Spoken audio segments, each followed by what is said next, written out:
NIO just released August deliveries and it's not looking good. And I have an official explanation from NIO about why deliveries were so low. Also, at the end of the video, I'm going to talk about why Li Autos are selling so well. So let's get into the delivery numbers. XPENG delivered 7,214, representing a 11% decrease from last month's 8,040. Li Auto delivered 9,433, representing a 9.8% increase from last month's 8,589. NIO, however, delivered 5,880, which is a 25.8% decrease from last month's 7,931. I have an official explanation from NIO about what happened from Puyang. Now, if you guys don't know who Puyang is, he is the general head manager of NIO in Beijing, the capital of China. So basically, he's the boss of NIO in Beijing. I made a video with him a while back when I became a new user volunteer,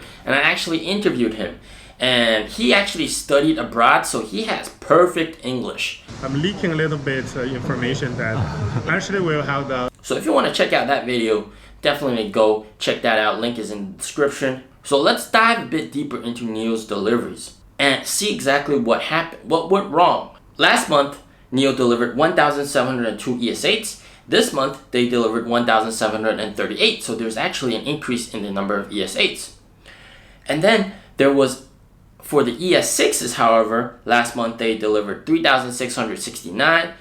And this month they only delivered 2,342. And then the EC6s, last month 2,560. This month 1,800. So we can clearly see that the impact from deliveries is mainly due to lower ES6 and EC6 delivery numbers. NIO's boss in Beijing provided this official explanation.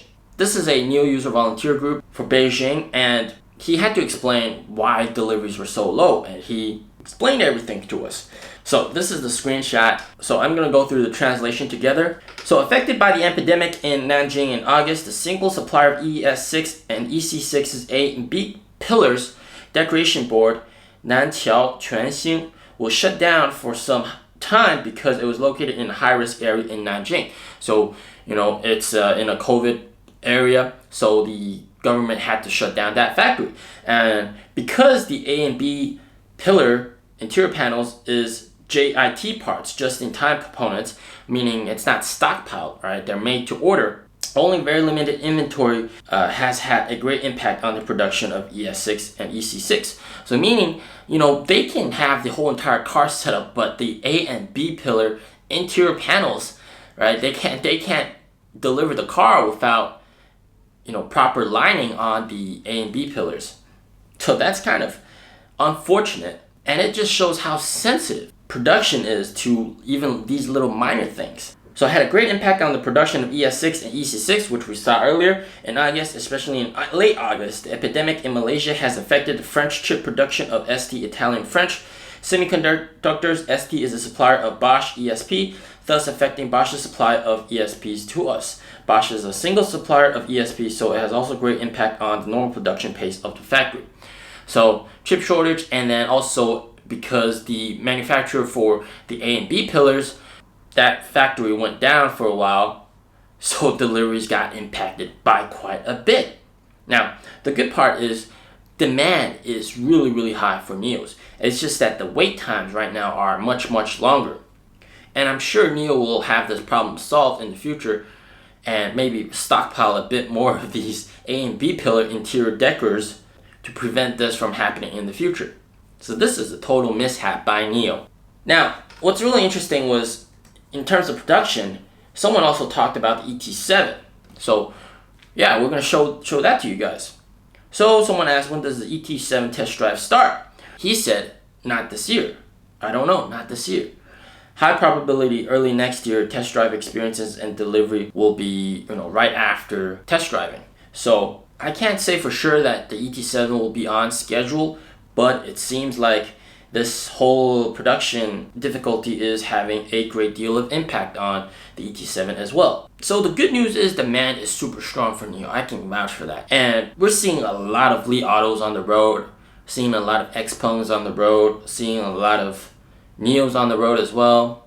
And NIO stores are packed, so demand is really good. So if you're a shareholder of NIO, you don't have to really worry about demand. Now, let's talk about why Li Auto is delivering so many vehicles and what's going on, because right now, Li Auto is in a very, very peculiar situation. And let me explain everything. So XPENG and NIO, they're the traditional EVs, right? They're just pure EVs, whereas the Li Auto is an EV with a gasoline engine inside the EV. So why would someone buy an EV here in China?